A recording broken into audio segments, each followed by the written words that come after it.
Hello friends, welcome to job aspirant 2020। আজকে শুরু করছি সায়েন্সের টপিক হিট অ্যান্ড টেম্পারেচার। তো হিট অ্যান্ড টেম্পারেচারের রেসপেক্টে যা যা কোশ্চেন হয় তো টোটালটাই আমি এখানে ডিসকাস করেছি এবং এটার রেসপেক্টে পার্ট 2 লঞ্চ হবে। তো সেটা হলো নিউমেরিক্যাল বেস, সেটা পরবর্তী ক্ষেত্রে আপলোড করে দেবো। তো আজকে শুরু করি হিট অ্যান্ড টেম্পারেচারের ফার্স্ট ক্লাস পার্ট 1।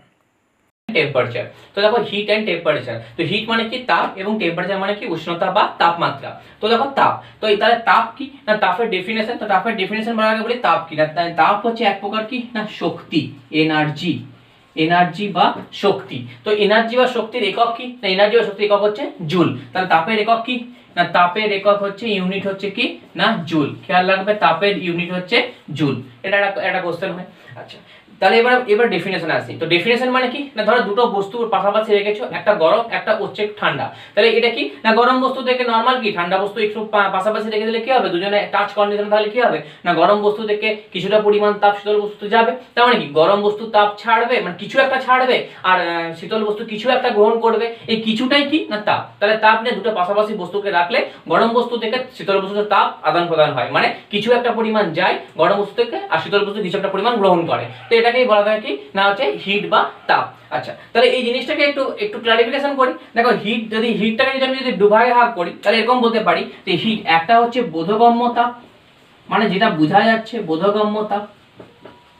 আরেকটা কি না, আরেকটা হচ্ছে লীন তাপ, আরেকটা হচ্ছে লীন তাপ, লীন তাপ বা লেটেন্ট হিট। তো দেখো বোধগম্য তাপ জিনিসটা কি না, বোধগম্য তাপ হচ্ছে মানে উষ্ণতার পরিবর্তন হয়। কিরকম দেখো বলছি না, উষ্ণতা ধরো একটা গরম, যেটা এখনই বলছিলাম, ধরো গরম বস্তু এবং শীতল বস্তু পাশাপাশি একদম টাচ কন্ডিশনে আছে।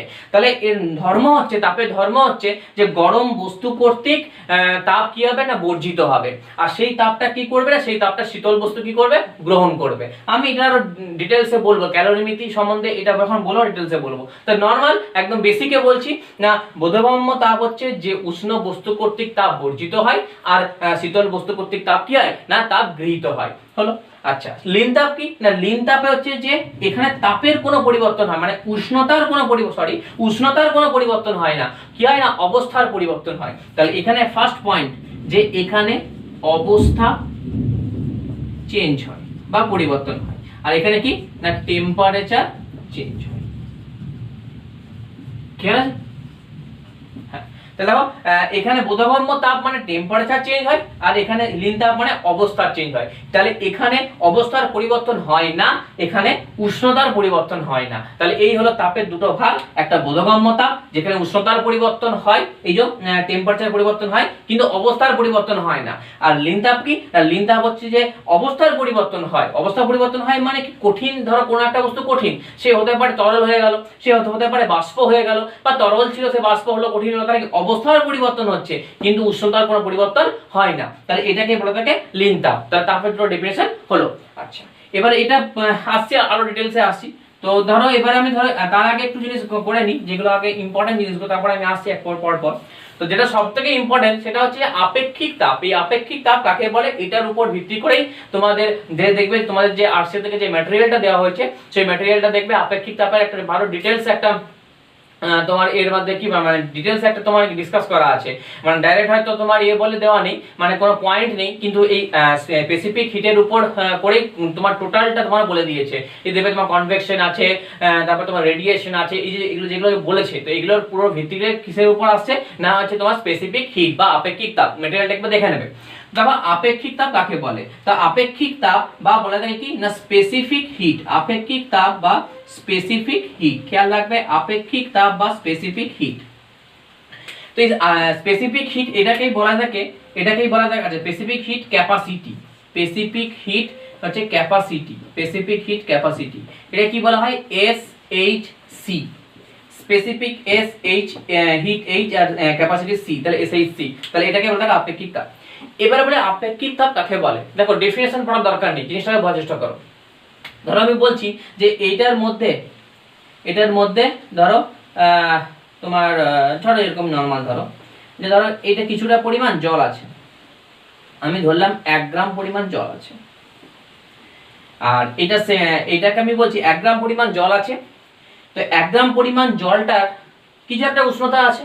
তো আমি বলছি 1 গ্রাম পরিমাণ জলটার 1 ডিগ্রি সেন্টিগ্রেড উষ্ণতা বৃদ্ধি করতে, 1 গ্রাম জলকে 1 ডিগ্রি সেন্টিগ্রেড উষ্ণতা বৃদ্ধি করতে যে পরিমাণ তাপ লাগে তাকে কি বলা হয় না, ওই বস্তুটার কি বলা হয় বা এই জলকে বলে তাকে আপেক্ষিক তাপ। ধরো আমি বলছি এটা করতে না 4.2 জুল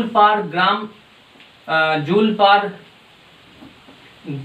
গ্রাম degree centigrade, joule per gram degree centigrade পরিমাণ তাপ লাগে। ভালো করে বুঝবে তাহলে কি না, জল কতটা ছিল 1 গ্রাম, কতটা ডিগ্রি উষ্ণতা বাড়াবো 1 ডিগ্রি উষ্ণতা বাড়াতে যে পরিমাণ তাপ লাগে, কত পরিমাণ তাপ লাগে 4.2 joule per gram degree centigrade পরিমাণ তাপ লাগে, তাকে বলা যায় কি না এর আপেক্ষিক তাপ। তাহলে এবারে 1 ডিগ্রি কেন না, 1 ডিগ্রি মানে নির্দিষ্ট, 1 গ্রাম কেন মানে নির্দিষ্ট, তাহলে কি না কোনো বস্তুর নির্দিষ্ট পরিমাণ মানে কোনো নির্দিষ্ট পরিমাণ বস্তুর নির্দিষ্ট পরিমাণ উষ্ণতা বৃদ্ধি করতে বা 1 ডিগ্রি বলো না, 1 ডিগ্রি বৃদ্ধি করতে যে পরিমাণ তাপের প্রয়োজন হয় তাই কি বলা থাকে আপেক্ষিক তাপ বা স্পেসিফিক হিট। ক্লিয়ার আছে? তাহলে আপেক্ষিক তাপ বা স্পেসিফিক হিট কি না কোনো বস্তুর 1 গ্রাম ভরের বস্তুর 1 ডিগ্রি উষ্ণতা বৃদ্ধি করতে যে পরিমাণ তাপ লাগে। তো জলের ক্ষেত্রে আমি বলছি 4 joule per gram degree centigrade আসছি পরে।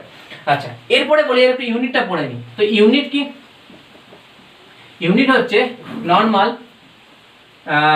এসআই হচ্ছে joule per KG degree centigrade, joule per KG degree centigrade. CGS কি, সিজিএস হচ্ছে erg per gram degree centigrade. হলো, তাহলে এটা হয়ে গেল এসআই পদ্ধতিতে আপেক্ষিক তাপ একক joule per KG degree centigrade, CGS পদ্ধতি কি না erg per gram degree centigrade. আর এটা কি, এই যে এইটা হচ্ছে ব্যবহারিক একক, খেয়াল রাখবে এটা হচ্ছে ব্যবহারিক একক, ব্যবহারিক একক খেয়াল রাখবে। তাহলে সিজিএস পদ্ধতিতে হচ্ছে erg per gram degree centigrade, SI পদ্ধতিতে joule per KG degree centigrade, আর ব্যবহারিক একক কি না 4.2 joule per gram degree centigrade. তো আমরা এটা নিয়ে বেশি কাজ করব। তাহলে আপেক্ষিক তাপ হলো 1 গ্রাম ভরে জলের উষ্ণতা, ধরুন জল দিয়ে বলছি 1 ডিগ্রি বৃদ্ধি করতে যে পরিমাণ তাপ লাগে, কত পরিমাণ তাপ লাগে না 4.2, তাহলে একে কি বলা হয় না ওর আপেক্ষিক তাপ। তো আপেক্ষিক তাপ সম্বন্ধে ক্লিয়ার। আচ্ছা জলের আপেক্ষিক তাপ হচ্ছে 4.2। আচ্ছা কপারের কত, কপারের হচ্ছে কপার মানে কি সিইউ, কপার হচ্ছে 0.4 joule per gram degree centigrade. তো joule per gram degree centigrade, তো দেখো জুল পার গ্রাম ডিগ্রি দেখো কি করে আসছে কিভাবে না, তো এখানে হচ্ছে 4.2, এখানে হচ্ছে 0.4, কিছু না কি তফাৎ তো আছেই। তো অ্যাকচুয়ালি এটা তো আমি সংজ্ঞা অনুযায়ী বললাম, এবার অ্যাকচুয়ালি মানে বাস্তবিক রেসপেক্ট একটু তোমাদের এক্সপ্লেন করি না। কপারে 0.4 এটা 4.2, তাহলে নিশ্চয়ই এখানে জলের ক্ষেত্রে 4.2 মানে কি বেশি, কপারের ক্ষেত্রে কম। তো এর তাৎপর্য কি না, তাৎপর্য যে এটাই না জলের 4.2 মানে জলকে গরম করতে অনেক বেশি পরিমাণে হিট দিতে হয়। এটা মানে ডেফিনেশন হলো এটাই যে এটা মানে এটা রেসপেক্টে এটা কি কনক্লুশন আসে না, যার যত বেশি তোমার আপেক্ষিক তাপ হবে তার তত বেশি কি হবে না তাকে তত বেশি পরিমাণে হিট দিতে হবে তবেই সে গরম হবে। কিন্তু কপারের ক্ষেত্রে দেখো মাত্র 0.4 মানে কপারকে একটু তাপ দিলে সে কি হয়ে যায় না গরম হয়ে যায়। এবং আমরা সত্যিই জানি যে কোনো একটা মেটালকে একটু গরম করলে কি হয় গরম হয়ে যায়, হাতে গরম লাগে, তাহলে গরম লাগে তাহলে কি তার আপেক্ষিক তাপটা কম। আপেক্ষিক তাপ কম হওয়ার জন্য না কপারের কি হয় না মানে কপার বলো বা যে কোনো ধাতু বলো তারা কি তারা সহজেই কি গরম হয়ে যায়। আর একই রকম ভাবে জলে আপেক্ষিক তাপ অত্যন্ত বেশি, তাই এই জন্য কি হয় না জল মানে গরম হতে অনেক সময় লাগে, তাই জলে আপেক্ষিক তাপ অনেক পরিমাণে বেশি। তাহলে খেয়াল হলো, তাহলে আপেক্ষিক তাপ বেশি মানে না আপেক্ষিক তাপ বেশি মানে তাকে কি না তাকে অনেক বেশি পরিমাণে তাপ দিয়ে তবে তার উষ্ণতা বাড়াতে অনেক বেশি পরিমাণে তাপ লাগবে। আর কম মানে একটু ইজিলি গরম করলেই ও তাড়াতাড়ি গরম হয়ে যাবে। ক্লিয়ার? আচ্ছা আরেকটা কনক্লুশন না যেহেতু এর আপেক্ষিক তাপটা বেশি তাই একই না তাপ ও তড়িতের কুপরিবাহী। খুব স্বাভাবিক, আমরা জলকে আমাদের জলের নরমাল কি হয় না জল তো আমার তাপ ও তড়িতের কুপরিবাহী, খুব স্বাভাবিক না এর তাপ অনেক বেশি পরিমাণে তাপ লাগে। কিন্তু যে কোনো ধাতুকে দেখো যে কোনো ধাতু কি তাপ ও তড়িতের সুপরিবাহী, কেন না এর আপেক্ষিক তাপটা কম বলে। যদি এমসিকিউ এভাবে আসে যে আপেক্ষিক তাপ কপারের কেন মানে আপেক্ষিক তাপ মানে আপেক্ষিক ধরো এরকম দিল যে কপার তাপ ও তড়িতের সুপরিবাহী ড্যাশের জন্য, তো অ্যানসার অপশন থাকবে আপেক্ষিক তাপ কম, আপেক্ষিক তাপ বেশি, আপেক্ষিক তাপের হয়তো আর দুটো অপশন থাকলো। তাহলে অ্যানসার কি যাবে না আপেক্ষিক তাপ কম হওয়ার জন্য কপার তাপ ও তড়িতের সুপরিবাহী। আর একই রেসপেক্টে না তাপ আপেক্ষিক তাপ বেশি হওয়ার জন্য জল তাপ ও তড়িতের কুপরিবাহী। ক্লিয়ার? আচ্ছা নেক্সট এরপরে বলে নি যে আপেক্ষিক তাপকে কি দিয়ে প্রকাশ করা হয় না আপেক্ষিক তাপকে প্রকাশ করা হয় তোমার সি দিয়ে। আপেক্ষিক তাপকে প্রকাশ করা হয় সি দিয়ে, ঠিক আছে। যদি এবারে বলে আপেক্ষিক তাপ অফ ওয়াটার, মানে বলে যে জলের আপেক্ষিক তাপ, তো সেটা কি বলবো না সি ডাব্লিউ বলবো। যদি বলে যে জল কপারের আপেক্ষিক তাপ, তামার আপেক্ষিক তাপ, তাহলে কি বলবো সি অফ সি ইউ বলবো। ক্লিয়ার? তাহলে আপেক্ষিক তাপ হচ্ছে না আপেক্ষিক তাপ যদি ওয়াটার বলে তাহলে সি অফ ডাব্লিউ আর সি অফ নিচে দেবো সি ইউ লিখবো। তো এরপরে একটা ইকুয়েশন চলে আসে, তো সেই ইকুয়েশনটা কি, সেই ইকুয়েশনটা হচ্ছে যে এই যে এতক্ষণ ধরে যেটা বললাম যে দুটো বস্তু পাশাপাশি রাখবো, গরম বস্তু আর ঠান্ডা বস্তু। তো যদি গরম বস্তু আর ঠান্ডা বস্তু পাশাপাশি রাখি তাহলে কার থেকে তাপ কিভাবে যাবে কি না আসবে, তো সেটা সম্বন্ধে একটা ইকুয়েশন আছে। সেই ইকুয়েশনটা আমি একটু লিখছি, তারপর আমি ইকুয়েশন সম্বন্ধে ডিটেলসে বলছি। তো আমি বলছি যে C Q equal to M C delta T, এইটা হচ্ছে ইকুয়েশন। ইকুয়েশনটা কিভাবে আসলো এটা আমাদের ইম্পর্টেন্ট নয়, ইম্পর্টেন্ট হচ্ছে যে এই ইকুয়েশনটা দিয়ে কি কি কাজ করা যাবে এবং এই ইকুয়েশনটার রেসপেক্টে আমার কি কি দরকার। তো Q equal to M C delta T.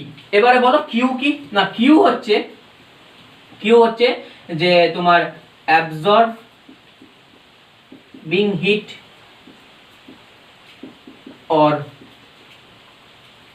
Releasing heat. M কি না, এম হচ্ছে বস্তুর ভর, মাস, বস্তুর ভর বা কি বলা হয় মাস। সি কি না, সি হচ্ছে এই যে বললাম স্পেসিফিক হিট ক্যাপাসিটি, আপেক্ষিক তাপ। এই যে স্পেসিফিক হিট ক্যাপাসিটি কি দিয়ে প্রকাশ করা হয়, সি দিয়ে প্রকাশ করা হয়। নেক্সট ডেল্টা টি কি না, ডেল্টা টি হচ্ছে তোমার কি না চেঞ্জ ইন টেম্পারেচার। মানে প্রথমে ধরো গরম বস্তুর উষ্ণতা কথা বলছি, গরম বস্তুর উষ্ণতা ছিল ধরো 20 ডিগ্রি সেন্টিগ্রেড, তো ঠান্ডা বস্তুটা পাশে থাকার ফলে হয়তো গরম বস্তুর উষ্ণতাটা হয়ে গেল 10 ডিগ্রি সেন্টিগ্রেড। হয়তো শীতল বস্তুটার উষ্ণতা ছিল 5 ডিগ্রি, এখন হলো 10 ডিগ্রি। তার মানে কি টেম্পারেচার চেঞ্জ ইন টেম্পারেচার, মানে আগে যা ছিল তারপরে চেঞ্জ হয়ে কত হলো হয়েছে। আচ্ছা, এই যে সমান, এই সমানটা তাৎপর্য কি, এই সমানটা হচ্ছে যে গরম বস্তু থেকে শীতল বস্তু আজন্ম কাল ধরে তাপ দিতে পারবে না। কখন বন্ধ হয়ে যাবে না, যখন গরম বস্তু আর শীতল বস্তুর উষ্ণতা সমান হয়ে যাবে। মানে এই যদি আমি হিট অ্যাবজর্ব করি, মানে ধরো শীতল বস্তু, তাহলে কতক্ষণ আমি হিট গ্রহণ করব না, যতক্ষণ আমার গরম বস্তুর সঙ্গে উষ্ণতা সমান হয়ে যাচ্ছে। আবার যদি এটা যদি তোমার হিট রিলিজ, মানে যদি গরম বস্তু হয়, যদি কতক্ষণ পর্যন্ত তাপ ছাড়বো না, যতক্ষণ পর্যন্ত কি না আমার শীতল বস্তু কর্তৃক তাপটা সমান হয়ে যাচ্ছে। তাহলে খেয়াল রাখবে সমান মানে দুটো বস্তুর উষ্ণতা সমান হয়ে যাবে। তাহলে এই ছিল equation Q equal to MC delta T. Q equal to absorbing heat, মানে কি না কতটা পরিমাণে তাপ গ্রহণ করে, তো তাপ গ্রহণ কারা করবে না শীতল বস্তু তাপ গ্রহণ করবে। একই রকম ভাবে যে অ্যাবজর্বিং হিট বা রিলিজিং হিট, আর যদি গরম বস্তু হয় তাহলে কি করবে তাপ মানে ছেড়ে দেবে, তো তাপ বর্জন করবে। এম কি না, এম হচ্ছে মাস, মানে বস্তুর ভর কত। আমি একটা এখনই অঙ্ক করাচ্ছি, অঙ্ক করার জিনিসটা বুঝতে পারবে। নেক্সট সি কি না, সি হচ্ছে স্পেসিফিক হিট ক্যাপাসিটি। আর নেক্সট ডেল্টা টি কি, টেম্পারেচার চেঞ্জ ইন টেম্পারেচার। চলো আমার ফার্স্ট কোশ্চেন আগে, কোশ্চেন দিলে জিনিসটা আরো ক্লিয়ার হবে, ইকুয়েশন সম্বন্ধে আরো ডিটেইলসে বুঝতে পারবে। তো কোশ্চেন,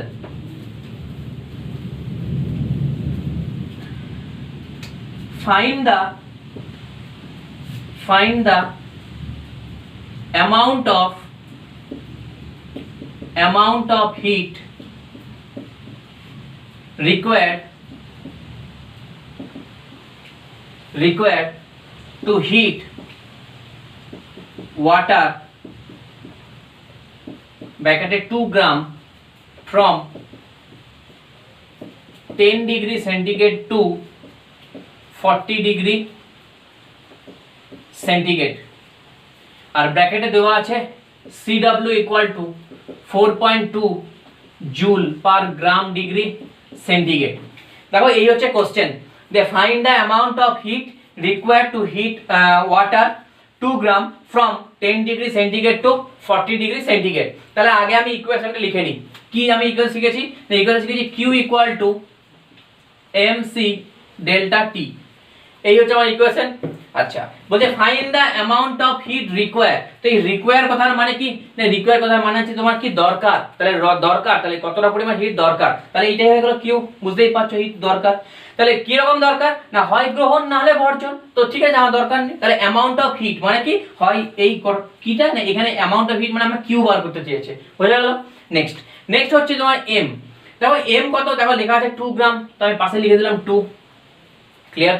নেক্সট সি কত না, সি দেখো বলা আছে যে 4.2 তো দেখো এখানে বলে দিয়েছে যে সি অফ ডাব্লিউ লেখা আছে, তাহলে সি অফ ডাব্লিউ মানে কি, আমি বলেছিলাম যে ওয়াটার মানে ডাব্লিউ লেখা থাকবে ওয়াটার, তাহলে সি অফ ওয়াটার কত না 4.2 জুল, তাহলে দেখো 4.2 লিখলাম, আমি এককটা পরে লিখছি। ডেল্টা টি, ডেল্টা টি মানে কি বলেছিলাম যে টেম্পারেচার চেঞ্জ হবে, হয় গ্রহণ করবে না হলে বর্জন করবে, তবে বর্জন করার পর টেম্পারেচার বা গ্রহণ করার পর টেম্পারেচার। তো খেয়াল করো না ফ্রম 10 ডিগ্রি টু 40 ডিগ্রি, তার মানে কি প্রথমে কত ছিল 10 ডিগ্রি ছিল, তারপরে কত হলো 40 ডিগ্রি হলো, হয়েছে। তাহলে একটা কথা খেয়াল রাখবে যে ডেল্টা টি সবসময় কি হয় পজিটিভ হয়, এইটা মাথায় ঢুকিয়ে রাখো যে ডেল্টা টি সবসময় কি হয় এটা পজিটিভ হয়, এইটা খেয়াল রাখবে, ডেল্টা টি সবসময় পজিটিভ হয়। তাহলে কোথা থেকে কোথায় বিয়োগ দেবে, এই ডেল্টা টি কথার মানে কি না, ডেল্টা টি কথার মানে হচ্ছে তোমার T2 minus T1, T2 minus delta T মানে তাপমাত্রার পরিবর্তন, দেখো 10 থেকে 40, তাহলে T2 মাইনাস T1, তাহলে আমি বলছি ডেল্টা টি অলওয়েজ পজিটিভ হবে, সবসময় কি হবে না ধনাত্মক হবে। তাহলে বলে এখানে বেশি কে আছে 40 ডিগ্রি সেন্টিগ্রেড, কম কে 10 ডিগ্রি, তাহলে এটা সবসময় খেয়াল রাখবে যে কাপ থেকে বিয়োগ দেবো, এটা মানে আমি মানে মনে করতে পারছি না এটা বলবে না, এটাই মনে রাখবে যে যদি কোনো কনফিউশন হয় মনে রাখবে স্যার বলেছিল ডেল্টা টি মানে কি না, ডেল্টা টি মানে হচ্ছে পজিটিভ, তাহলে পজিটিভ কি করে হচ্ছে না positive T2 minus T1, clear. তাহলে এখানে T2 মাইনাস T1, তাহলে T2 কি না T2 হচ্ছে তোমার 40, T1 কত না 10, ক্লিয়ার। তাহলে 2 ইনটু 4.2 ইনটু 40 মাইনাস 10, তাহলে এটা কত হচ্ছে, এটা হয়ে যাচ্ছে তোমার 8.4 ইনটু 30, তো 0 4 3 12 13 লয় 8 3 24 আর 25, তাহলে 252। আচ্ছা এবার এককটা ভালো করে বুঝবে, দেখো 2 টা কি ছিল না 2 টা ছিল গ্রাম, তাহলে লিখলাম গ্রাম হলো।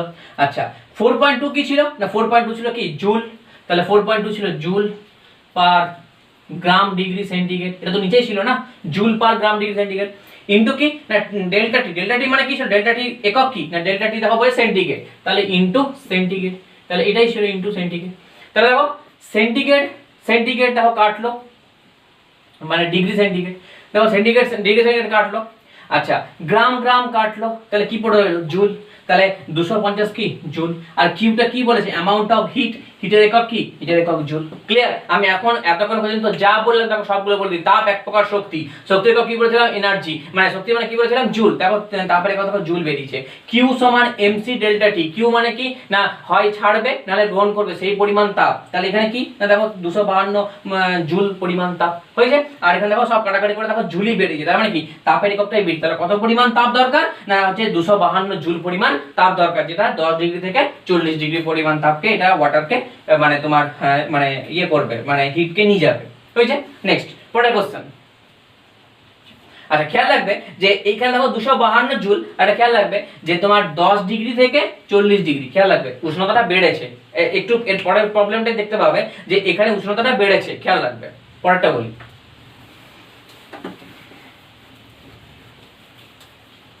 Next question, find the amount of heat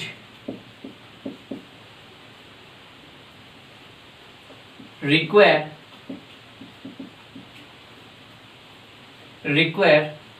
when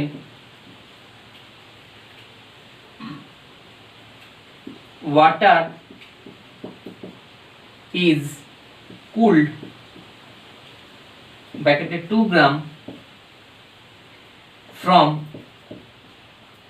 70 degree centigrade to 10 degree centigrade, দেওয়া আছে CW সমান 4.2 joule per gram degree centigrade, খেয়াল রাখবে। তো আগেরটা কি ছিল না আগেরটাই ছিল তোমার হিট, খেয়াল রাখবে আগেরটা ছিল রিকোয়ার্ড টু হিট, এখানে কিন্তু দেখা যাচ্ছে ওয়াটার টু কুলড।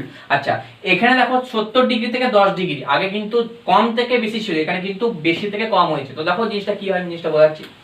তো খেয়াল রাখবে যে তাহলে একই রকম আমি আগে তুমি বসিয়ে দিই, তাহলে কিউ ইকুয়াল টু কি এমসি ডেল্টা টি, ঠিক আছে MC delta T, find the amount of hit, তো কিউ বার করতে দিয়েছে, তারপর দেখি। তাহলে এবার দেখো যে এমসি ডেল্টা টি, তাহলে এম কত দেখো এখানে একই রকম 2 গ্রাম, সি কত না 4.2, ডেল্টা টি, তো ডেল্টা টি কত 70 থেকে 10, আমার কোনো চাপ নেই যে স্যার আগেরটা আমাকে 10 থেকে 40 বলেছে, মানে 40 থেকে মানে লাস্টেরটা মানে প্রথমটা ওরকম কোনো ব্যাপার না, কি বলেছি না ডেল্টা টি অলওয়েজ পজিটিভ, তাহলে এখানে পজিটিভ কি 10 থেকে 70 বিয়োগ করলে পজিটিভ হবে না 70 থেকে 10 বিয়োগ করলে, অবশ্যই 70 থেকে 10 বিয়োগ করলে পজিটিভ হবে, তাহলে যে কোনো কন্ডিশনে পজিটিভ বার করবে, তাহলে 70 মাইনাস 10। আচ্ছা তাহলে কি কি রইলো না গ্রাম, তারপরটা হচ্ছে joule per gram degree centigrade, আর এটা হচ্ছে ডিগ্রি সেন্টিগ্রেড। ঠিক আছে, ডিগ্রি সেন্টিগ্রেড কাটলো, গ্রাম গ্রাম কাটলো, তার आंसर কি হবে জুলে হবে। তাহলে কিউ মানে হিট, হিট মানে তারপর জুলে आंसर বের হবে। তো এটা তোমার কত হলো না এটা হচ্ছে 8.4 ইনটু 60। তো 0 6 থেকে 14 থেকে 2 8 48 আর 2 50, তাহলে 504 এত কি না জুল, এত জুল। তাহলে এরপর একটা জিনিস আমি তোমাকে বলছি, আগে একটা সামথিং বেরো 252 বেরিয়েছিল, তাহলে দেখো 252 পরিমাণে বেরিয়েছিল, তখন একটা জিনিস দেখো যে ফ্রম 70 ডিগ্রি টু 10 ডিগ্রি, মানে ভ্যালুটা কোনো ব্যাপার না। আমি তোমাদের এই যে কিউ ইকুয়াল টু কিউ মানে যে তোমার তাপ গ্রহণ করবে না বর্জন করবে, আমি তোমাকে এইটা শেখানোর চেষ্টা করলাম। দেখো ভালো করে দেখো, আগেরটার ক্ষেত্রে টেম্পারেচার ছিল 10 ডিগ্রি থেকে 40 ডিগ্রি, মানে কম থেকে বেশি কত পরিমাণে হিট রিকোয়ার, কত পরিমাণে হিট দরকার হয়েছে। ঠিক আছে, দেখো আগেরটাতে কত পরিমাণে আমি কি হিট দিয়েছি, মানে তাপ দিয়ে উত্তপ্ত করেছি, তাহলে তখন কি দেখো ছোট থেকে বড় গিয়েছিল, মানে কম উষ্ণতা থেকে বড় উষ্ণতায় গিয়েছিল। আর এখন দেখো যে দেখো এইটা লেখা দেখো কুল্ড, কুল্ড মানে কি ঠান্ডা, মানে গরম বস্তু কর্তৃক শীতল বস্তুতে তাপ হবে, তাই কি দেখো 70 থেকে দেখো 10 নেমে গেছে। তাহলে খেয়াল রাখবে যখন ছোট থেকে বড় মানে কম থেকে বেশি যাবে, তখন কি না শীতল বস্তু উষ্ণতা মানে তাপ কি তাপ মানে তাপ গ্রহণ করবে কার থেকে না গরম বস্তুর ক্ষেত্রে, আর এক্ষেত্রে কি না গরম বস্তু তাপ ছাড়বে কত না 70 থেকে 10 ডিগ্রিতে হবে। ক্লিয়ার? তাই কিউ মানে কি না হয় তাপ অ্যাবজর্বিং, মানে কে অ্যাবজর্ব করবে না শীতল বস্তু অ্যাবজর্ব করবে, আর অথবা হিট কি না রিলিজিং, দেখো এখানে হিট রিলিজ করেছে মানে গরম বস্তু তাপ বর্জন করেছে। ক্লিয়ার হলো? তাহলে কিউ মানে হিট রিলিজিং আর হিট অ্যাবজর্বিং, আর এমসিটা তো বললাম। ঠিক আছে, আচ্ছা নেক্সট। আচ্ছা, তো তাহলে দেখো আমরা Q equal to MC delta T মানে বোধগম্য তাপ, বোধগম্য তাপ সমান তাপ কি পরিমাণে গ্রহণ করছে বা কি পরিমাণ তাপ বর্জন করছে, তো সেটা আমরা জানলাম। এরপরে কি দেখো এরপরে আরেকটা বলেছিলাম তাপের আরেকটা প্রকারভেদ, সেটা কি বলেছিলাম, সেটা বলেছিলাম লিন তাপ বা কি না লিন তাপ বা বলা থাকে লেটেন্ট হিট, লিন তাপ বা বলা থাকে লেটেন্ট হিট। দেখো লিন তাপ বা লেটেন্ট হিট অ্যাকচুয়ালি কি, দেখো লেটেন্ট হিটের দেখো আগেরটা দেখো আমি বলেছিলাম যে তোমার দেখো তুমি দেখো দুটো অঙ্ক করলে, তো দুটো অঙ্ক করলে দেখো সেখানে কি দেখলে যে 30 ডিগ্রি সেন্টিগ্রেড না সাপোজ ধরো 10 ডিগ্রি সেন্টিগ্রেড থেকে 40 ডিগ্রি সেন্টিগ্রেড হচ্ছিল, 70 ডিগ্রি থেকে বোধহয় 10 ডিগ্রি হচ্ছিল, তার মানে কি উষ্ণতার পরিবর্তন দেখলে, তাই তো? তাহলে উষ্ণতার পরিবর্তন দেখলে যে তুমি ওখানে চেঞ্জ হলো, কিন্তু তুমি অবস্থার পরিবর্তন দেখোনি। কিন্তু লিন তাপের ঠিক উল্টোটা, লিন তাপে কি না লিন তাপে হচ্ছে উষ্ণতা ফিক্স থাকবে, মানে 10 ডিগ্রি 10 ডিগ্রি 20 ডিগ্রি 20 ডিগ্রি, কিন্তু অবস্থার পরিবর্তন হবে। অবস্থার পরিবর্তন মানে কি না কঠিন থাকলে তরল হতে পারে, তরল থাকলে গ্যাস হতে পারে, কঠিন থেকে গ্যাস, তরল থেকে গ্যাস, তরল থেকে কঠিন, বাকি সবগুলোই বা ভাইস ভার্সা বা যেরকম ভাবে হোক হতে পারে। তাহলে লেটেন্ট কাকে বলে না লেটেন্ট অবস্থার পরিবর্তন, বাট কি উষ্ণতা কিন্তু ফিক্স থাকবে। বোঝা গেল? তাহলে লেটেন্টের ডেফিনিশন হচ্ছে যে উষ্ণতার কোনো পরিবর্তন হয় না, কিন্তু বস্তুর অবস্থার পরিবর্তন হয়। তো এবার দেখে নিই, দেখো এই ফ্লোচার্টটা খেয়াল করো, দেখো এর লেখা আছে আইস, তো -30 ডিগ্রি সেন্টিগ্রেড একটা বরফ আছে, তো -30 ডিগ্রি সেন্টিগ্রেড বরফ আছে, সেই বরফটা বরফই আছে, ভালো করে দেখবে সেই বরফটা বরফই আছে। তো দেখো অবস্থা তাহলে কি অবস্থা বরফ ছিল, বরফ থেকে এটা বরফই আছে, তাই তো? আমি লেটেন্ট কাকে বলেছি, লেটেন্ট বলেছিলাম লিখে দিই, লেটেন্টে বলেছিলাম যে ফেজ, ফেজ মানে অবস্থা, phase change, but temperature change এটা হবে না। তাহলে কি হলো না দেখো ফেজ চেঞ্জ মানে অবস্থার পরিবর্তন হবে কিন্তু টেম্পারেচার চেঞ্জ হবে না। তাহলে দেখো এখানে -30 ডিগ্রি সেন্টিগ্রেডে বরফ আছে, তাই এই বরফটা বরফই আছে, সে 0 ডিগ্রি হোক আর যাই হোক, তাহলে কি বরফ বরফই আছে, তার মানে কি তোমার ফেজ চেঞ্জ হচ্ছে না। তাহলে এক্ষেত্রে কি এক্ষেত্রে লেটেন্ট মানে লিন তাপের কোনো প্রশ্ন নেই। এখন অবধি যেটা করে এলে কি করে এলে না যদি উষ্ণতার পরিবর্তন হয় তাহলে কি তাপ না উষ্ণতার যদি পরিবর্তন হয় তাহলে ওইটা আমি আগেরটাই করলাম হিট অ্যাবজর্বিং বা হিট রিলিজিং, মানে যেটা বোধগম্য তাপ বলছিলাম। ক্লিয়ার? তাহলে এখানে দেখো আইসি আছে, অবস্থার কোনো পরিবর্তন হয়নি কিন্তু উষ্ণতার পরিবর্তন হয়েছে, -30 ডিগ্রি ছিল 0 ডিগ্রি সেন্টিগ্রেড হয়েছে। বোঝা গেল? এক্ষেত্রে এতক্ষণ যেটা করলাম।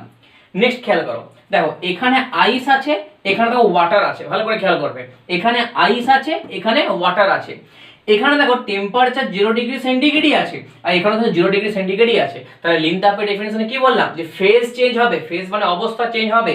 দেখো বরফ ছিল জল হয়েছে, ফেজ চেঞ্জ হয়েছে, কিন্তু টেম্পারেচার চেঞ্জ হবে না, 0 ছিল 0ই আছে। ক্লিয়ার? তাহলে লিন তাপ হচ্ছে অবস্থার পরিবর্তন হয় কিন্তু টেম্পারেচারের পরিবর্তন হয় না। তাহলে কি বলা থাকে তোমার কি লিন তাপ। তো দেখো 0 ডিগ্রি সেন্টিগ্রেড থেকে 0 ডিগ্রি সেন্টিগ্রেড আছে, আচ্ছা, এরপর একটা কথা বলি, এটা কাকে কি বলে। তো দেখো এখানে যদি তোমার বরফ থেকে যদি জলে পরিণত হয়, খেয়াল রাখবে বরফ থেকে জলে পরিণত হয়, তো বরফ থেকে জলে পরিণত হয় এটাকে বলা থাকে latent, L for latent, latent heat of fusion, এটাকে বলা থাকে লেটেন হিট অফ ফিউশন। খেয়াল রাখবে লেটেন হিট অফ ফিউশন। তো লেটেন হিট অফ ফিউশন কত না, লেটেন হিট অফ ফিউশন হচ্ছে 80 ক্যালোরি পার গ্রাম। দেখো তোমরা এটা অলরেডি জানো। তাহলে লেটেন্ট হিট অফ ফিউশন কত, 80 ক্যালোরি গ্রাম। তাহলে ফিউশন কোনটা না, যখন বরফ থেকে জলে পরিণত হবে। একই রকম যদি জল থেকে যদি তুমি বরফে পরিণত হও, উল্টোটা জল থেকে যদি বরফে পরিণত হও, কন্ডিশন মানে ওই একই, ওটাও কিন্তু 80 ক্যালোরি পার গ্রামই। তো খেয়াল রাখবে যে তুমি বরফ থেকে যদি জলে পরিণত হও তাহলেও 80 ক্যালোরি পার গ্রাম, আর যদি জল থেকে যদি বরফ পরিণত হও তাহলেও 80 ক্যালোরি পার গ্রাম। তো সেটাকে নামটা চেঞ্জ আছে, জল থেকে বরফ সেটাকে বলা থাকে ফ্রিজিং, মানে লেটেন্ট হিট অফ ফ্রিজিং। তাহলে খেয়াল রাখবে লেটেন্ট হিট অফ ফ্রিজিং সেটা হচ্ছে জল থেকে বরফ, ফ্রিজিং মানে কি বরফ, তাহলে ফ্রিজিং হচ্ছে মানে বরফ হচ্ছে মানে আইস, আর ফিউশন মানে যে বরফ থেকে জল গলে জল হচ্ছে, তো সেটাকে আমরা থাকে ফিউশন। তাহলে খেয়াল রাখবে লেটেন্ট হিট অফ ফিউশন অথবা ফ্রিজিং, ফিউশন অথবা ফ্রিজিং দুটোই কত না, দুটোই হচ্ছে 80 ক্যালোরি পার গ্রাম। নেক্সট দেখো আবার দেখো 0 ডিগ্রি সেন্টিগ্রেড থেকে 100 ডিগ্রি সেন্টিগ্রেড চেঞ্জ করেছি, কিন্তু দেখো এটা ওয়াটার ছিল, ওয়াটারই আছে, তার মানে কি অবস্থার পরিবর্তন হয়নি, উষ্ণতার পরিবর্তন হয়েছে, মানে কি বোধগম্য তাপ গ্রহণ বা বর্জন কিছু একটা হবে, আমার এখন বলছি না। নেক্সট দেখো 100 ডিগ্রি সেন্টিগ্রেড ছিল, দেখো এখানে দেখো 100 ডিগ্রি সেন্টিগ্রেড মানে উষ্ণতাটা ফিক্সড, তো উষ্ণতা ফিক্সড কার ক্ষেত্রে না লেটেন্ট হিটের ক্ষেত্রে উষ্ণতা ফিক্সড হয়, তার মানে কি টেম্পারেচার যদি চেঞ্জ না হয় তার মানেই তো উষ্ণতা স্থির থাকে, তার মানে কি এখানে 100 ডিগ্রি ছিল এখানে 100 ডিগ্রি আছে। ক্লিয়ার? দেখো এখানে ওয়াটার ছিল এখানে গ্যাস হয়ে গেছে, মানে কি এখানে জল ছিল তরল ছিল এখানে গ্যাস হয়ে গেছে, তাহলে কি অবস্থার পরিবর্তন মানে লেটেন্ট হিট। তো এটা কি বলা হয় যদি তরল থেকে তুমি যদি গ্যাসে আসো সেটাকে বলা থাকে লেটেন্ট হিট অফ ভেপারাইজেশন, বাষ্পে পরিণত হওয়া ভেপার। তাহলে কি লেটেন্ট হিট অফ ভেপারাইজেশন কত না 540 ক্যালোরি পার গ্রাম, 540 ক্যালোরি পার গ্রাম। সেম এজ যদি তুমি গ্যাস থেকে যদি ওয়াটারে যাও, গ্যাস থেকে তুমি যদি তরলে যাও, তাহলে সেটা কি বলা হয় latent heat of condensation, latent heat of. তাহলে মনে রাখবে যে ভেপারাইজেশন কোনটা, তরল থেকে ভেপার হওয়াটাকেই বলা থাকে ভেপারাইজেশন, আর ভেপার থেকে যদি তুমি তরলে পরিণত তাহলে বলা থাকে লেটেন্ট হিট অফ কনডেনসেশন। দু ক্ষেত্রেই কত না 540 ক্যালোরি পার গ্রাম, 540 ক্যালোরি পার গ্রাম। আর এখানে ফ্রিজিং বা ফিউশন হচ্ছে 80 ক্যালোরি পার গ্রাম। তো লেটেন্ট হিট মানে এটাই খেয়াল রাখবে যে অবস্থার পরিবর্তন হয় কিন্তু টেম্পারেচার ফিক্স থাকে, টেম্পারেচার কোনো চেঞ্জ হয় না। তাহলে এই ছিল তোমার লেন্থ তাপ আর বোধগম্য তাপের মানে ডেফিনেশন এবং তার রেসপেক্টে টোটাল। আচ্ছা আরেকটা কথা বলে নিই, লেটেন্ট হিটের যদি তুমি যদি একটু ডেফিনেশন চাও তো লেটেন্ট হিট হচ্ছে m into s। m for কি না, m ফর হচ্ছে মাস, m ফর কি লেটেন্ট হিট হচ্ছে m for mass into s। তাহলে m ইনটু s, s বলতে হয় s টাকে বলো না, s টা আপেক্ষিকভাবে রেসপেক্টিভ ভালো, এটাকে l বলো, লেটেন্ট হিট l দিয়ে বেটার হবে। তাহলে latent heat equal to m into l, তো l ফর হচ্ছে লেটেন্ট হিট, তাহলে m ইনটু l। তাহলে এই ছিল লেটেন্ট হিটের ডেফিনেশন।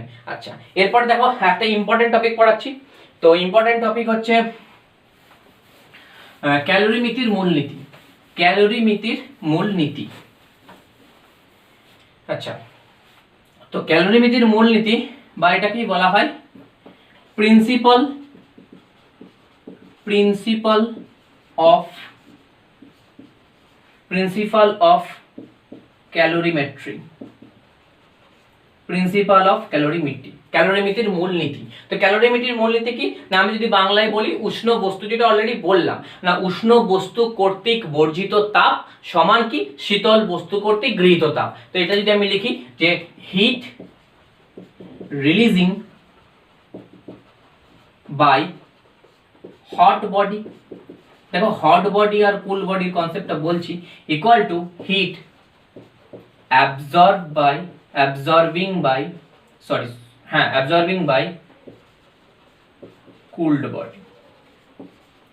দেখো হট আর কুল্ডের একটা ভালো ইম্পর্টেন্স আছে, এটা বুঝতে হবে জিনিসটা কি। দেখো যে গরম বস্তু যে গরম বস্তু সেই তো তাপ রিলিজ করবে, সেই তাপ ছাড়বে না। তো বাংলায় বলছে উষ্ণ বস্তু কর্তৃক তাপ, তো সেটাই হট বডি কি করবে, তাপ ছাড়ছে, তো সেটাই হট বডি তোমার তাপ রিলিজ করছে।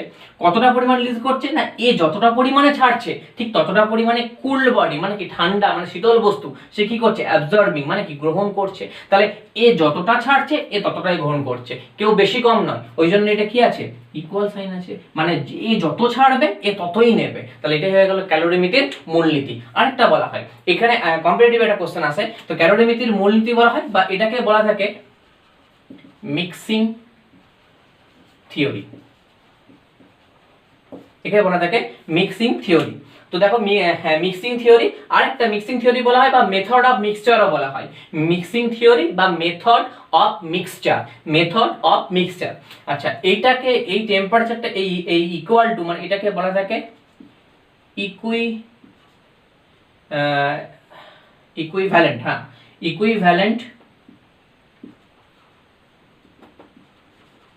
টেম্পারেচার মানে সমউষ্ণতা। তাই সমউষ্ণতা এটা ইম্পর্টেন্স কি না, ইকুইভ্যালেন্ট টেম্পারেচারে যখন চলে আসবে তখন দুটো বস্তুর মানে হট বডিরও উষ্ণতা যা হবে শীতল বস্তুরও উষ্ণতা তাই হবে। কি করে না, হট বডি যতটা পরিমাণ তাপ ছেড়েছে শীতল বস্তু সেই পরিমাণ তাপ গ্রহণ করেছে এবং দুজনের উষ্ণতা সমান, তাই এই টেম্পারেচার কি বলা হয়, ইকুইভ্যালেন্ট টেম্পারেচার। তাহলে এই ছিল তোমার কি না ক্যালোরিমিতির মূলনীতি বা মিক্সিং থিওরি, বা এটাকেই বলা হয় মেথড অফ মিক্সচার। খেয়াল রাখবে মেথড অফ মিক্সচার। তো এটা একটা অঙ্ক করি, অঙ্ক করলে আরো ক্লিয়ার হয়ে যাবে এবং একদম কনসেপ্ট পুরো মানে আর কোনো ডাউট থাকবে না। তো ধরো একটা অঙ্ক হয় এবং অঙ্ক এখান থেকে অবশ্যই আসে। তো অঙ্ক হচ্ছে 10 গ্রাম water at 80 degree centigrade is mixed with 50 gram Cu মানে copper at 10 degree centigrade. Find the final temperature of mixture. দেওয়া আছে C of Cu 0.4 joule per gram degree centigrade একটা, আর C of water equal to 4 joule per gram degree centigrade একটা। চলো তাহলে এই হচ্ছে আমার অঙ্ক। এবার এটাকে আমাকে কোশ্চেন দিয়েছে যে ফাইনাল টেম্পারেচার কত হবে। তো দেখো এটা আমি ক্যালোরিমিতির মূলনীতি লেখাবো, মানে মূলনীতিটাকে এক্সপ্লেন করব, তার আগে দেখে নাও আমি কিভাবে মানে এইগুলোকে সলভ করতে হয়, প্রসেসটা দেখে নাও। তো দেখো 80 ডিগ্রি সেন্টিগ্রেড অফ মিক্সচার, তাহলে ফার্স্টে তুমি আগে খেয়াল করে নাও যে এখানে এরকম যদি অঙ্ক থাকে, যে মিক্সচার অঙ্ক থাকে, যেটা বললাম method of mixture mixing theory, তো দেখো এরকম মিক্সড উইথ যদি থাকে তাহলে ফার্স্টেই দেখে নেবে যে এখানে নিশ্চয়ই দুটোর কন্ডিশন আছে, একটা গরম বস্তু কন্ডিশন আছে, একটা শীতল বস্তু কন্ডিশন আছে। তো একটা হট বডি পাবে, একটা কুল বডি পাবে। তো এখানে আগে চেক করো কে হট বডি কে কুল বডি। তো হট বডি কে না, হট বডি, এটা কি কুল বডি। তো হট বডি কে, দেখো হট বডি কে, দেখো হট বডি যদি হট বডি কে দেখা দরকার নেই, হট বডি উষ্ণতা বার করো। হট বডির উষ্ণতা কত, দেখো হট বডির উষ্ণতা হচ্ছে তোমার 80 ডিগ্রি। দেখো এখানে দেখো 80 ডিগ্রি সেন্টিগ্রেড, এখানে 10 ডিগ্রি সেন্টিগ্রেড। তাহলে আমি এখান থেকেই বুঝবো না যে কে হট বডি, তাহলে কি যে 80 ডিগ্রিতেই হট বডি। তাহলে আমি এখানে লিখলাম যে টেম্পারেচার সমান 80 ডিগ্রি সেন্টিগ্রেড। দেখো 10 গ্রাম, তাহলে মাস সমান 10 গ্রাম। আচ্ছা আর কি দেওয়া আছে দেখো, তাহলে ওয়াটার, তাহলে 10 গ্রাম অফ ওয়াটার, তাহলে হট বডিটা কে হয়ে গেল, ওয়াটার। আচ্ছা তাহলে এখানে কি বলছে, mixed with 10 gram of Cu, Cu মানে কি কপার, তাহলে কুল বডি কে কপার। তাহলে এবারে বলো যে যদি এটা M হয়ে যায়, আচ্ছা তাহলে এবারে হট বডি ওয়াটার, তাহলে ওয়াটারের ইয়ে কত আছে, C কত আছে না, C অফ W হচ্ছে 4.2 joule per gram degree centigrade. একই রকম ভাবে কপারের কুল বডি, কুল বডির ক্ষেত্রে টেম্পারেচার কত, দেখো 10 ডিগ্রি সেন্টিগ্রেড। একই রকম কপারের মাস কত আছে, দেখো 50 গ্রাম। আর এখানে Cu ইয়ে কত আছে, C অফ Cu আপেক্ষিক তাপ SHC 0.4 joule per gram degree centigrade. তাহলে হট বডি আর কোল্ড বডি পেয়ে গেলাম। যে ওয়াটার হচ্ছে হট বডি, তার টেম্পারেচার 80 ডিগ্রি, মাস 10 গ্রাম, এবং সিডব্লিউ হচ্ছে মানে আপেক্ষিক তাপ 4.2 জুল গ্রাম পার ডিগ্রি সেন্টিগ্রেড। আর কপারের ক্ষেত্রে এটা, ঠিক আছে।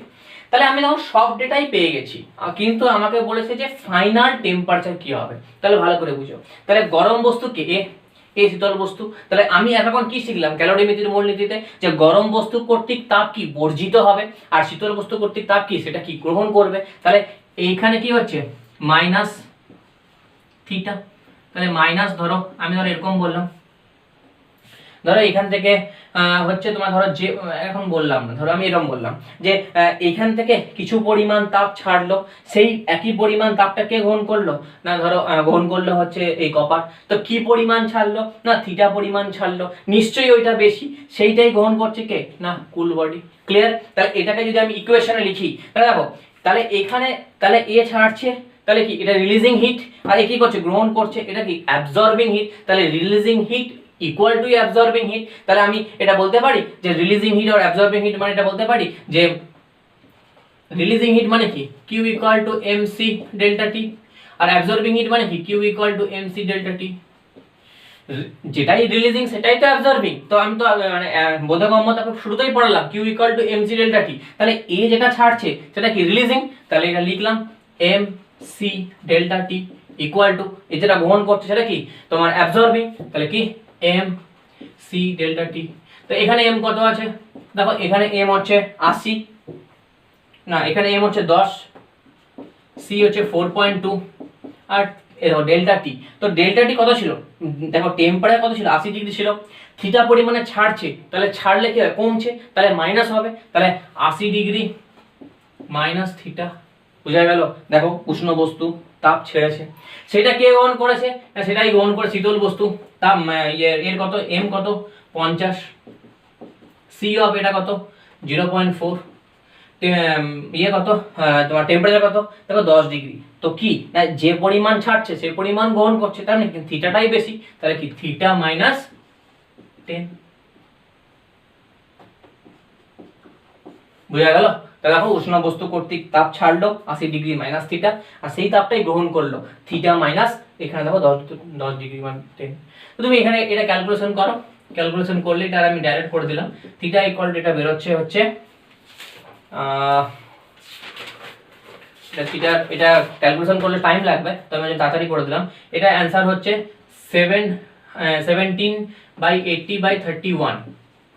তো এটা কত হবে 156 হলে 2220 57 এর কাছাকাছি আসবে, অ্যাপ্রক্স 57 অ্যাপ্রক্স আসবে, 57 এর কাছাকাছি অ্যান্সার আসবে। তো 57 এর কাছে অ্যান্সার আসে না আসলে বলবে আমাকে কমেন্ট করে জানাবে, দেন যদি কোনো অসুবিধা থাকে, ঠিক আছে। তাহলে এটাই হলো আমার ক্যালোরিমিতির মূলনীতি, মানে উষ্ণ বস্তু কর্তৃক গৃহীত বর্জিত তাপ সমান শীতল বস্তু কর্তৃক গৃহীত তাপ। তো এই ছিল ক্যালোরিমিতির মূলনীতি, ঠিক আছে। দেখো তাপগ্রাহিতা, আপেক্ষিক তাপ তো বললাম, দেখো তাপগ্রাহিতা। তো তাপগ্রাহিতা কথা বলতে তাপগ্রাহিতা হচ্ছে যে তোমার কি না কোনো বস্তুর উষ্ণতা 1 ডিগ্রি বৃদ্ধি করতে যে পরিমাণ তাপ লাগে, কোনো বস্তুর উষ্ণতা 1 ডিগ্রি বৃদ্ধি করতে যে পরিমাণ তাপের প্রয়োজন হয় তাকে হয় বলুক বস্তুর কি না বস্তুর হচ্ছে তাপগ্রাহিতা। তার খেয়াল রাখবে তাপগ্রাহিতা কোনো বস্তুর উষ্ণতা 1 ডিগ্রি বৃদ্ধি করতে, 1 গ্রাম ভরের কোনো বস্তুর উষ্ণতা নরমাল কোনো বস্তুর উষ্ণতা 1 ডিগ্রি সেন্টিগ্রেড বৃদ্ধি করতে তাকে বলা থাকে তাপগ্রাহিতা। আর এখানে কি না এখানে আর আপেক্ষিক তাপ কি না কোনো বস্তুর মানে একক ভরের কোনো বস্তুর উষ্ণতা 1 ডিগ্রি বৃদ্ধি করতে বা একক উষ্ণতা বৃদ্ধি করতে, কিন্তু তাপগ্রাহিতা কি না কোনো বস্তুর 1 ডিগ্রি সেন্টিগ্রেড উষ্ণতা বৃদ্ধি করতে তাকে বলা থাকে না তাপগ্রাহিতা। তো তাপগ্রাহিতার ক্ষেত্রে খেয়াল রাখবে যে তোমার তাপগ্রাহিতা কে প্রকাশ করা হয় m * s দিয়ে, m * s। তো এই এসটাকেই বলা থাকে তোমার কি না তাপগ্রাহিতা, সরি তাপগ্রাহিতা। আর এটা তোমার সিজিএস পদ্ধতিতে একক হচ্ছে, সিজিএস পদ্ধতিতে একক হচ্ছে ক্যালোরি ডিগ্রি, ক্যালোরি পার না ক্যালোরি ডিগ্রি তো সেন্টিগ্রেড -1, মানে ক্যালোরি পার ডিগ্রি সেন্টিগ্রেড। আর এটা সিজিএস এ। আর এসআই তে কি হবে, এসআই তে হচ্ছে তোমার জুল পার কেলভিন 1। ঠিক আছে। তাহলে m ইন্টু এস, এটা মানে তোমার হচ্ছে কি না, এটা মানে তোমার তাপগ্রাহিতা।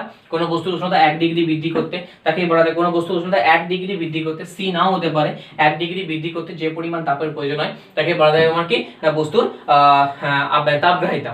জলসম, আরেকটা টার্ম আছে জলসম। তো জলসম হচ্ছে না এইটা, এই তাপগ্রাহিতা যতদূর হলো কোনো বস্তুর উষ্ণতা 1 ডিগ্রি বৃদ্ধি করতে যে পরিমাণ তাপ লাগে তাকে তাপগ্রাহিতা। ওই একই পরিমাণ তাপ দিয়ে ওই একই পরিমাণ তাপ দিয়ে মানে যদি জলের উষ্ণতা 1 ডিগ্রি বৃদ্ধি করা যায়, মানে যে পরিমাণ তাপটা তাপগ্রাহিতা কাজে লাগছিল ওই পরিমাণ তাপ দিয়ে যদি জলের 1 ডিগ্রি উষ্ণতা বৃদ্ধি করা যায় তাকে বলা থাকে জলসম। তাহলে ওই একই পরিমাণ তাপ দিয়ে মানে তাপগ্রাহিতাতে যে পরিমাণ তাপ লাগছে তার ওই একই পরিমাণ তাপ দিয়ে যদি 1 ডিগ্রি জলের উষ্ণতা বৃদ্ধি করা যায় তাকে বলা থাকে জলসম। এর একক হচ্ছে জলসম। সিজিএস পদ্ধতিতে জলসম হচ্ছে গ্রাম, আর এসআই পদ্ধতিতে জলসম হচ্ছে কেজি। তাহলে সিজিএস পদ্ধতি জলসম হচ্ছে গ্রাম, আর এসআই পদ্ধতি জলসম হচ্ছে কেজি। নেক্সট পরেরটা, এরপরে আমি এরপরে যেটা টপিকটা বলবো সেটা হচ্ছে থার্মোমিটার। তো দেখো থার্মোমিটার কি না, থার্মোমিটার তোমরা অলরেডি পড়েছো যে থার্মোমিটারের নরমাল কি, থার্মোমিটার টেম্পারেচার মাপা হয়, উষ্ণতা মাপা হয়, এখানে তাপের কিছু ব্যাপার নেই। তো দেখো থার্মোমিটার যদি পড়ো তো থার্মোমিটারে দেখো দুটো জিনিস পড়তে হবে। এক নম্বর যেটা হচ্ছে যে স্থিরাঙ্ক। নরমাল জানো যে থার্মোমিটারে পারদ ইউজ করা হয়, এটা পারদের ডেনসিটি বেশি 13.6 সামথিং আসে, তো সেগুলো হলো ইম্পর্টেন্ট পয়েন্ট। হচ্ছে স্থিরাঙ্ক। স্থিরাঙ্ক কি না, দেখো সেন্টিগ্রেড স্কেল যদি দেখো, সেন্টিগ্রেড স্কেল যদি তুমি দেখো, সেন্টিগ্রেড স্কেল তুমি যদি দেখো তাহলে দেখবে যে 0 ডিগ্রি থেকে 100 ডিগ্রি পর্যন্ত তোমার দাগ আছে। 0 ডিগ্রি সেন্টিগ্রেড থেকে 100 ডিগ্রি সেন্টিগ্রেড দাগ আছে। এই 0 ডিগ্রি থেকে 100 ডিগ্রি সেন্টিগ্রেড এই দাগগুলোকে বলা থাকে স্থিরাঙ্ক। এই বলা হয় স্থিরাঙ্ক। 0 ডিগ্রি যেটা সবচেয়ে লোয়েস্ট সেটাকে বলা থাকে নিম্ন স্থিরাঙ্ক, আর যেটা সবচেয়ে বেশি হাই সেটাকে বলা থাকে উচ্চ স্থিরাঙ্ক। তাহলে নিম্ন স্থিরাঙ্ক হচ্ছে 0 ডিগ্রি সেন্টিগ্রেড, আর উচ্চ স্থিরাঙ্ক হচ্ছে 100 ডিগ্রি সেন্টিগ্রেড। একই রকম ভাবে যদি আমি ফারেনহাইট স্কেল বলি তো ফারেনহাইট স্কেলে শুরু কি দিয়ে না, ফারেনহাইট স্কেলে শুরু হচ্ছে তোমার 32 দিয়ে, আর শেষ কোথায় না 212। তাহলে 212, তাহলে এটা এফ, এটাও এফ, তাহলে কত এখানে 100 ছিল স্থিরাঙ্ক, এর ক্ষেত্রে কত 180। তাহলে এর নিম্ন স্থিরাঙ্ক 32 ডিগ্রি ফারেনহাইট, এর উচ্চ স্থিরাঙ্ক কত 212 ডিগ্রি ফারেনহাইট, 212 ডিগ্রি। তাহলে এটাই কোশ্চেনে সেলসিয়াস স্কেলে নিম্ন স্থিরাঙ্ক 0 ডিগ্রি, উচ্চ স্থিরাঙ্ক 100 ডিগ্রি, প্রাথমিক অন্তর কত 100, এখানে নিম্ন স্থিরাঙ্ক 32 ডিগ্রি, এখানে উচ্চ স্থিরাঙ্ক 212 ডিগ্রি, প্রাথমিক অন্তর কত 180। ঠিক আছে। আর কি না, আর থার্মোমিটারে আরেকটা কোশ্চেন থাকে যে এই দুটোর যদি এই দুটোর মানে ক্ষেত্রে একটা রিলেশন আছে সেন্টিগ্রেড স্কেল এবং ফারেনহাইট স্কেল। তো সেই সেন্টিগ্রেড স্কেল আর ফারেনহাইট স্কেলের রিলেশন কি, C/5 সমান হচ্ছে F - 32/9, C/5 equal to F - 32/9। তাহলে এটা সেন্টিগ্রেড এবং ফারেনহাইট স্কেলের মধ্যে সম্পর্ক। আচ্ছা, আরেকটা কোশ্চেন দেয় যে কখন দুটো স্কেলে উষ্ণতা সমান হবে। তো আমি যদি রিলেশনটাকে মধ্যে যদি আমি একই জিনিস বসিয়ে তাহলে আমি পেয়ে যাব। তাহলে খেয়াল রাখবে যে কখন, দেখবে তোমরা মুখস্থ করো, তো মুখস্থ করার দরকার নেই, আমি কোশ্চেনটা বলছি যে সেন্টিগ্রেড স্কেল এবং ফারেনহাইট স্কেলের তাপমাত্রা কখন সমান হয়। তো খেয়াল রাখো, যদি আমি x বসাই, x ডিগ্রি সেন্টিগ্রেডে x ফারেনহাইটে সেম হবে, দুটো ক্ষেত্রে x বসিয়ে দিলাম, তাহলে x - 32/9। তাহলে এটা কি হচ্ছে 9x সমান হচ্ছে 5x - 160, তাহলে 4x সমান -160, x সমান হচ্ছে কত -40। তাহলে -40 ডিগ্রি সেন্টিগ্রেড উষ্ণতায় না সেন্টিগ্রেড স্কেল এবং ফারেনহাইট স্কেলের কি না তাপমাত্রা সমান হয়। তাহলে এটাই খেয়াল রাখবে, যেটা ফারেনহাইট বা সেন্টিগ্রেড স্কেল যাই হোক না কেন যদি -40 বসিয়ে দাও তাহলে দেখো তোমরা এটা মুখস্থ অলরেডি করো যে সেন্টিগ্রেড স্কেল এবং ফারেনহাইট স্কেলে কখন তাপমাত্রা সমান হয়। তাপমাত্রা এটা হয় না -40 ডিগ্রি তাপমাত্রায় সেলসিয়াস স্কেল এবং ফারেনহাইট স্কেল তাপমাত্রা সমান হয়। তো নেক্সট দেখো তোমাদের নোটসে দেখো খুব ইম্পর্টেন্ট দেখো কয়েকটা টপিক আছে, সেটা হচ্ছে তোমার দেখো প্রথমে আছে কন্ডাকশন। তো কন্ডাকশন কি না, কন্ডাকশন হচ্ছে তোমার হচ্ছে পরিবহন। তো পরিবহন অ্যাকচুয়ালি কি, দেখো পরিবহন হচ্ছে তোমার এটাই যে তোমার সমস্ত সলিডের ক্ষেত্রে পরিবহন হয়ে থাকে, মানে সমস্ত কঠিন পদার্থের ক্ষেত্রে হয়ে থাকে। তরলের মধ্যে একমাত্র পারদের হয়। দেখবে তোমাদের স্টাডিমেট যেটা আরসি থেকে দিয়েছে সেটা পরিষ্কার লেখা আছে পরিবহনে যে সমস্ত কঠিনের ক্ষেত্রে পরিবহন হয় এবং এক্সেপ্ট তরলের মধ্যে হচ্ছে যে পারদ। আচ্ছা, এবারে পরিবহন জিনিসটা কি, না, পরিবহন হচ্ছে এটাই যে তুমি যদি ধরো কোনো একটা কঠিন পদার্থকে, যদি তুমি কঠিন পদার্থ আছে, কঠিন পদার্থকে তুমি যদি হিট দাও, তাহলে হিট হলে কি হবে না, এই যে এর ভেতরে যে অণুগুলো আছে, এই অণুগুলো কি না পরপর একদম একদম অ্যাটাচ কন্ডিশনে, একদম পরপর কন্ডিশনে আছে, একদম মানে এদের মধ্যে কোনো গ্যাপই নেই। তাহলে একটা কঠিন মানে কি, কঠিন মানে একদম কম্প্রেসড, একদম টাইট কন্ডিশন, একদম সলিড কন্ডিশন। তো এটা যদি হিট দাও তাহলে এদের মধ্যে কি না, এদের মধ্যে দেখবে না তোমার কাইনেটিক এনার্জি, মানে এই অণুগুলোর গতিশক্তি, মানে এই অণুগুলোর কি হয় না, এই অণুগুলো মানে চঞ্চল হয়। এই চঞ্চলতাটা কি বলে, চঞ্চলতাটাকে বলা থাকে ভাইব্রেশন হয়। মানে যখনই তুমি হিট দেবে তখন এই গ্যাসের অণুগুলি কি না, এগুলোর ভাইব্রেট হবে, মানে এই অণুগুলি গতিশক্তি বৃদ্ধি পায়। আর যখনই অণুগুলি বৃদ্ধি পাবে তখন কি না, তখন তাড়াতাড়ি তোমার কি হবে না, এই মুভমেন্ট শুরু করবে। তো এই পদ্ধতিটাকে বলা থাকে কি না, পরিচলন পদ্ধতি বা পরিবহন পদ্ধতি, বা বলা থাকে কন্ডাকশন। তো খেয়াল রাখবে সমস্ত সলিডেরই কন্ডাকশন হয় এবং তরলের মধ্যে একমাত্র পারদের হয়ে থাকে, ঠিক আছে, ডেনসিটি হাই হওয়ার জন্য। নেক্সট পরেরটা দেখো তোমার আছে, তাহলে এটা বললাম যে কন্ডাকশন যেটা, সেটা হচ্ছে পরিবহন। আচ্ছা, এরপরে দেখো এরপরেরটা হচ্ছে কনভেকশন দেখো আছে। তো কনভেকশন মানে হচ্ছে পরিচলন। তো কনভেকশন বা পরিচলন, এটা কার ক্ষেত্রে হয়ে থাকে, দেখো এইটা ছিল সলিড, আচ্ছা এটা হচ্ছে তোমার কি লিকুইড বা গ্যাস। তো লিকুইড বা গ্যাস, তো কেন এটা কি না, এটা কনভেকশন বা পরিচলন। তো পরিচলন মানে ধরো লিকুইড, কোন একটা লিকুইড বা কোন একটা ধরো গ্যাস। তো লিকুইড বা গ্যাসের ক্ষেত্রে কেসটা কি না, ধরো লিকুইড বা গ্যাস, ধরো এখানে ধরো কোন একটা পাত্রে ধরো জল আছে, কোন একটা পাত্রে ধরো জল আছে, তো এখানে হিট দেওয়া হয়েছে, তো কোন একটা পাত্রে জল। তাহলে কি হবে যে নিচের যে অণুগুলো আছে, নিচের অণুগুলো কি হবে, নিচের অণুগুলো আস্তে গরম হয়ে কি হবে, হালকা হবে এবং উপরে আসবে, এবং উপরে ঠান্ডাটা কি হবে, নিচে হবে। তুমি যদি নর্মাল বাড়িতে যদি ট্রাই করো, তো দেখবে একটা হাঁড়িতে জল বসে যদি হিট দাও, মানে গ্যাসে বসিয়ে দাও, তাহলে নিচের দেখবে জলগুলো কিছুক্ষণ পর বুদবুদ করে উপরে আসছে, আর ওই একই রকম ভাবে উপরে জলটা নিচে যাচ্ছে। তাহলে কি এদের মধ্যে একটা কি একটা স্রোত তৈরি হয়, এই স্রোতটা কি হয়, পরিচলন স্রোত। তো এটাই কি ওভারঅল পদ্ধতিটা কি কনভেকশন, মানে কি নিচের অণুগুলো যেগুলো আগে গরম হচ্ছে সেগুলো হালকা হয়ে উপরে উঠে যাচ্ছে, এবং উপরে ঠান্ডা ভারীটা সেটা নিচে যাচ্ছে, এর ফলে একটা সাইকেল তৈরি হয়, স্রোত, পরিচলন স্রোত। তো এটাকে বলা যায় কি না পরিচলন। নেক্সট হচ্ছে তোমার কি রেডিয়েশন। নেক্সট হচ্ছে রেডিয়েশন। তো রেডিয়েশন কি, রেডিয়েশন মানে হচ্ছে বিকিরণ। তো রেডিয়েশন মানে কি, রেডিয়েশন মানে হচ্ছে বিকিরণ। এটা প্রত্যেকটা এই পুরো জিনিসটাই তোমার কি, পুরো জিনিসটাই তোমার হচ্ছে যে একটা রশ্মির রেসপেক্টে হয়ে থাকে, লাইটের রেসপেক্টে, মানে কোন একটা রশ্মি, যেটা আলোক রশ্মি হতে পারে। দেখো এটা কিরকম ভাবে হয়ে থাকে, দেখো এই জিনিসটা দেখো আলোকের ক্ষেত্রে আমি বোঝাচ্ছি। ধরো এই ধরো এটা ধরো কোন একটা ধরো মাধ্যম, কোন একটা জায়গায় কোন একটা মাধ্যমে গিয়ে কোন একটা রশ্মি পতিত হয়েছে। তো কোন একটা যদি রশ্মি পতিত হয়, ধরো এভাবে পতিত হলো, ধরো তিনটে হতে পারে। ধরো এইটা ধরো পেরিয়ে যেতে পারে, আচ্ছা এইখান থেকে এইটা কিছুটা পরিমাণ শোষিত হতে পারে, আবার কি হতে পারে এখান থেকে এটা কি হতে পারে, এখান থেকে এটা এখানে পড়ে অন্যদিকে বেরিয়ে যেতে পারে, এইদিকেও বেরিয়ে যেতে পারে, এইভাবেও বেরিয়ে যেতে পারে, এই পড়ে এই বেরোলো, আর এই হলো। তো জিনিসটা কি দেখো, দেখো তোমার নোটসে লেখা আছে যে কোনো একটা রশ্মি যদি কোনো একটা মাধ্যমে আপতিত হয়, তাহলে কিছু পরিমাণ কি হবে, শোষিত হবে, মানে মাধ্যম মিডিয়াম নিজেই মানে শোষণ করে নেবে, ফলে জায়গাটা গরম হবে। বা এই যেহেতু এটা সানলাইটকে যদি ধরি, তো সানলাইট যদি কোনো একটা মাধ্যমের উপর পড়লো, কোনো একটা পাথরের উপর পড়লো, কোনো একটা দেওয়ালের উপর পড়লো, তো দেওয়াল কিছুটা পরিমাণ তাপ মানে আলোক রশ্মি গ্রহণ করে, তাপ গ্রহণ করে, এবং কিছুটা পরিমাণ তাহলে এটা অ্যাবজর্ব হলো। নেক্সট কিছুটা পরিমাণ তাপ বেরিয়ে চলে গেল, মানে কিছুটা পরিমাণ যদি সেরকম মিডিয়াম হয় যে কিছুটা পরিমাণ তাপ তার মধ্যে যেতে পারে, যদি এটা জল হয় তাহলে কি জলের ভিতর দিয়ে আলোর রশ্মি যেতে পারে, তাহলে কিছুটা পরিমাণ ট্রান্সমিট হলো। আর আরটা কি না, আরটা এখানে পড়ে অন্য জায়গায় তোমার কি না রিফ্লেক্ট হলো, মানে আলোটা হয়তো ওখানে পড়ছে, ওখানে পড়ে এখানে ধরো এই যে টিউবলাইট দেওয়ালে পড়ছে, আমরা দেখতে পাচ্ছি, তার মানে কি কোন একটা মাধ্যমের উপরে সেটা কি, সেটা রিফ্লেকশন হয়েছে।